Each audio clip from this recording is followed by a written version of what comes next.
Hi loves! Today I am going to read Harold and the Purple Crayon by Crockett Johnson.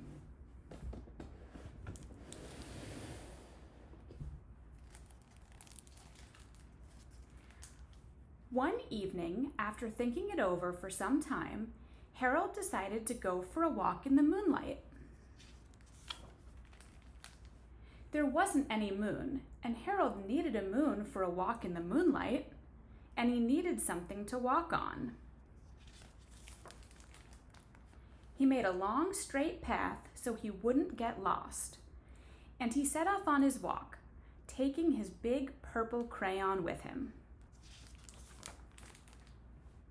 But he didn't seem to be getting anywhere on the long, straight path, so he left the path for a shortcut across a field, and the moon went with him. The shortcut led right to where Harold thought a forest ought to be. He didn't want to get lost in the woods, so he made a very small forest with just one tree in it. It turned out to be an apple tree. The apples would be very tasty, Harold thought, when they got red. So he put a frightening dragon under the tree to guard the apples. It was a terribly frightening dragon. It even frightened Harold. He backed away. His hand holding the purple crayon shook. Suddenly, he realized what was happening. But by then, Harold was over his head in an ocean. He came up thinking fast, and in no time he was climbing aboard a trim little boat. He quickly set sail, and the moon sailed along with him. After he had sailed long enough, Harold made land without much trouble. He stepped ashore on the beach, wondering where he was. The sandy beach reminded Harold of picnics, and the thought of picnics made him hungry. So he laid out a nice, simple picnic lunch.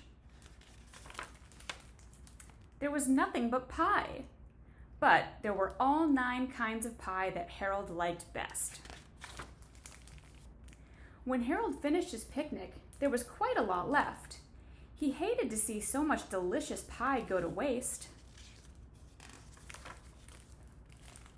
So Harold left a very hungry moose and a deserving porcupine to finish it up.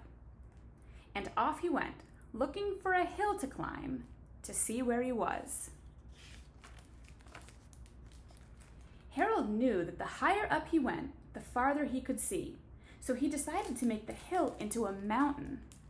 If he went high enough, he thought, he could see the window of his bedroom. He was tired, and he felt he ought to be getting to bed. He hoped he could see his bedroom window from the top of the mountain. But as he looked down over the other side, he slipped. And there wasn't any other side of the mountain. He was falling in thin air. But luckily, he kept his wits and his purple crayon. He made a balloon and he grabbed onto it. And he made a basket under the balloon big enough to stand in. He had a fine view from the balloon, but he couldn't see his window. He couldn't even see a house. So he made a house with windows, and he landed the balloon on the grass in the front yard. None of the windows was his window. He tried to think where his window ought to be. He made some more windows. He made a big building full of windows. He made lots of buildings full of windows. He made a whole city full of windows.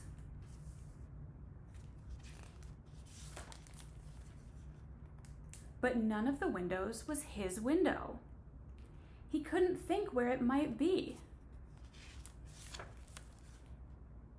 He decided to ask a policeman. The policeman pointed the way Harold was going anyway, but Harold thanked him. And he walked along with the moon, wishing he was in his room and in bed. Then, suddenly, Harold remembered. He remembered where his bedroom window was when there was a moon. It was always right around the moon.